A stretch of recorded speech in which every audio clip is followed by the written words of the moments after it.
In fourth, Kevin Bartlett's up to fifth place, and Terry Finnegan's in sixth place. We had a fairly heroic start to this race earlier in this telecast, right at the beginning of the program. I prophesied that there might be trouble at the first corner on the first lap of one of those races. Just watch this. There's a gravel pit that they're just coming up towards now. There was a little pushing and shoving here in the midfield, and what happened was just what we thought would happen. This could happen again in the Grand Prix, so I hope some lessons will be learned from what occurred today by the Grand Prix drivers in preparation for tomorrow. Just look at it now. That gravel pit there is going to cause a lot of trouble. Cars riding the curb. Then as the midfield comes in, look at that traffic jam in there. There's nowhere to go for people, and they get up on that gravel. Once a car gets into the gravel, it's a real problem. It chucks the gravel onto the racing surface, making it very slippery for everybody else, and there's a very good chance, because of the lack of visibility, that more serious accidents occur. One thing is easy in a touring car. There's no open wheels to tangle up with each other, but in the Grand Prix tomorrow, if this occurs, you're going to see cars flying in the air. So that's what happened earlier at the beginning of this race. We're well into it now, so for live commentary, let's go back to Murray Walker. Lap 9 out of 15, and Australia's hero, number 17, Dick Johnson in the Mustang, is slowly being reeled in by Peter Brock in the Commodore. There's very little in it now as Dick Johnson comes through to complete the 9th lap out of 15. Will Brock catch him, Alan? Murray, he's a great, determined driver. He will be squeezing every ounce out of that little Holden that he's got, and given the number of laps, he's got a 3.1 gap to tear down. He's got just on 6 laps to do it. I'm not sure that he can. There's Brocky in the Commodore, 330 horsepower under his right foot. He knows every ounce of the metal in that car, and he's gaining. He's catching the Mustang. He could do it, but catching Dick Johnson is one thing. Getting past him is quite another, as we saw when Gerhard Berger in the BMW tried to get past John Harvey in the Commodore, and he was unceremoniously bundled off the circuit. Now, we have an interesting situation here, by the way, because there's supposed to be a 24-hour rule in international car racing, in Grand Prix racing, which says that a driver shall not take part in 2 major races in the same 24 hours. And tomorrow, Gerhard Berger, who has already competed, albeit not for very long, in the touring car race, will be taking part in the Grand Prix. And there's Gary Wilmington in the Jaguar, who looks as though he's out of the race. We're now on lap 10 out of 15. You're looking at Peter Brock in the Mobile Honda dealer, Holden dealer team. It's a hard name, Murray. Yes, in second position. Now, as they come up to the midfielders, this is where lapping could result possibly in a place change. Yes, it is, and there Kevin Bartlett taking advantage of the slower Capri. He's obviously slid back a little bit. We've got Colin Bond ahead of Terry Finnegan and Kevin Bartlett. Something has taken place there during the commercial break that we missed. Lap 10, race order, leading Dick Johnson, second Peter Brock, third Charlie O'Brien in the BMW, fourth John Harvey in the Commodore, in fifth position Kevin Bartlett in the Starion, and in sixth position Colin Bond in the Alfa Romeo. Or is it? Let's watch. Well, there's Terry Finnegan right up behind Colin Bond. Finnegan in the Commodore taking Gary Wilmington, who's touring in the Jag. It's tremendous to see a little 2.5 Alpha, great cars, leading a homebred Holden V8. It's almost hard to believe, but there's the combination of power and weight. The Alpha is lighter, smaller engine, lighter weight, but more nimble, and Colin Bond has certainly got it flying around the circuit. In fifth position, with Finnegan sawing away at the boot lid of the GTV as Colin Bond rides the curbs in fifth position. They're on lap 11 out of 15 now. Behind Colin Bond is Finnegan. Behind Finnegan now is Kevin Bartlett in the Starion.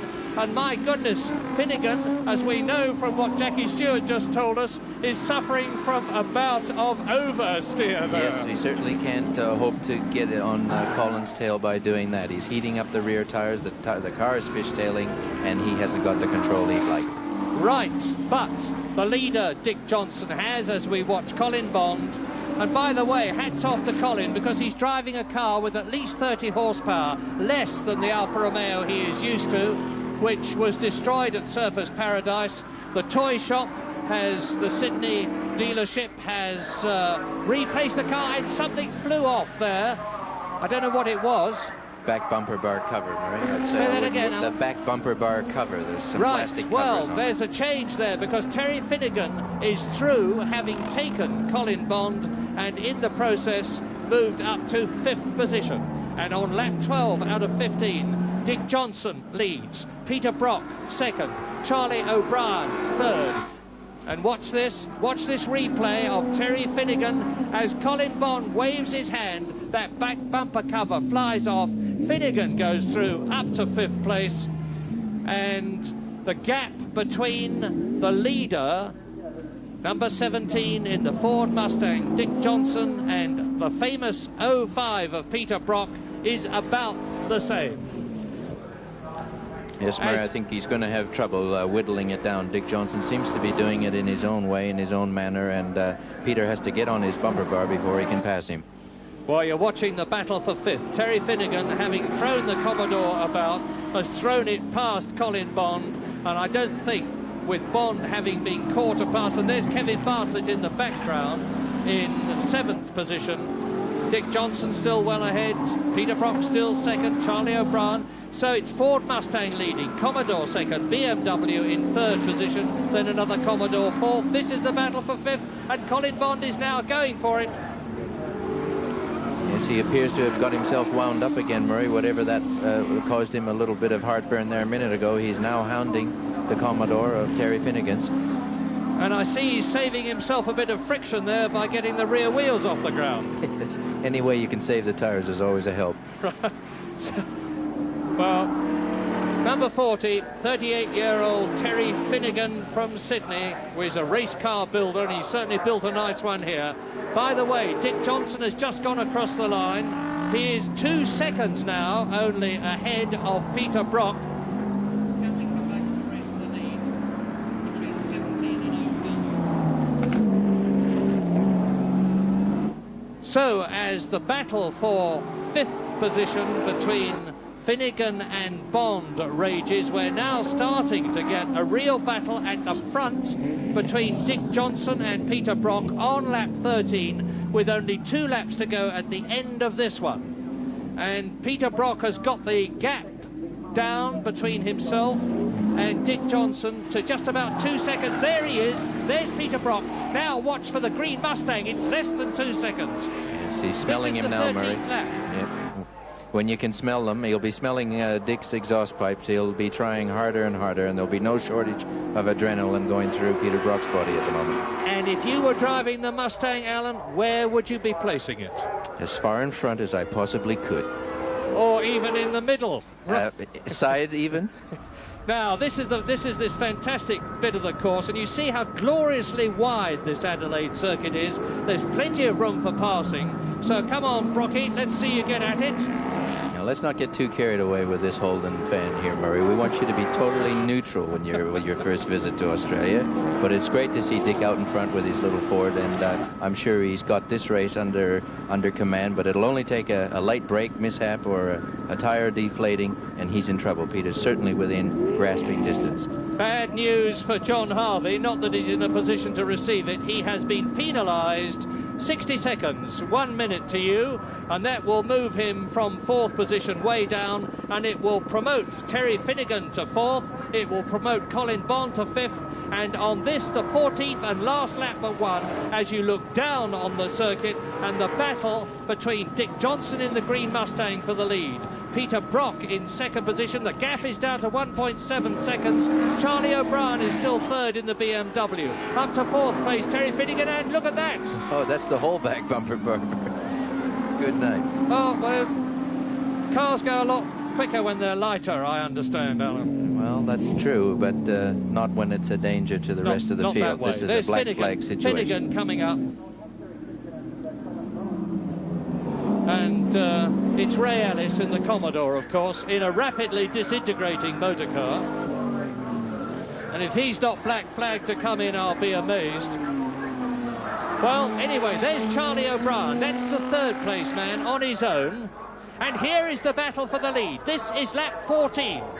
I would honestly say that Dick could be in a little trouble. I wouldn't think he'd want Peter that close, or Peter's pulling out all the stops and saying, well, it's go or blow. I don't care. One more lap to go. So the 1984 Group C champion, Peter Brock, is up with the 1984 touring car champion, Dick Johnson, on the last lap but one. Each lap is 3.8 kilometres, so Brock has got about 4 or maybe 5 kilometres to try and do something about Dick Johnson, but if he can find a way through, I will be amazed. Those Mustangs have been known to grow when Commodores get near them. They get wider. We'll see. Oh, Peter, and look at the Peter Brock right off. That's blown it. That's blown it, because I think that will give Dick Johnson the advantage that he needed. Peter Brock had clawed right the way up. He's not only, of course, lost time, but he will inevitably have disturbed his race rhythm. There he goes, off at Mitsubishi Corner as they came up to complete the 14th and last lap but one. And at the start of the lap, Dick Johnson, and they're on the last lap now, had a slightly over 2-second lead.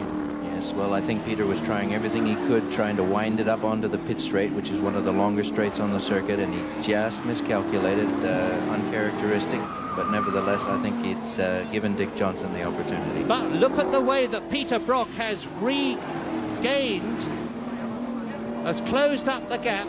I would say that's less than 2.2 seconds, which it was when they crossed the line. And Dick Johnson has got a slower man in front of him. He has, in fact, got plenty of time to pass on the quick Brabham Straight to Ketterville Terrace. But if that man makes it difficult for him at all, we could get a change. Well, this is great for Dick Johnson to get a win on the last race of the year. He'll be able to have a pleasant jump and pleasant Christmas break and go into the new year with a win behind him. Dick Johnson down to the end of Brabham Straight into racetrack hairpin, the tightest corner on the course. Peter Brock there in the famous 05 Commodore in second position, now into paddock turn for the last time, the 15th time in this race. Keeping on the racing line, you can see all the black rubber that's been laid down by the Formula One Grand Prix cars. Now on the sweep down to Mitsubishi Corner, which is where Peter Brock went off last time, and he's right up with Dick Johnson, who'll see the Commodore big in his mirrors, but he's going to win because he's up to the line. He's over it. Dick Johnson has won in the Mustang. Peter Brock is second in the Commodore. Now there's going to be a gap before we expect to see Charlie O'Brien in the BMW, as a very, very happy Dick Johnson takes the applause of the crowd.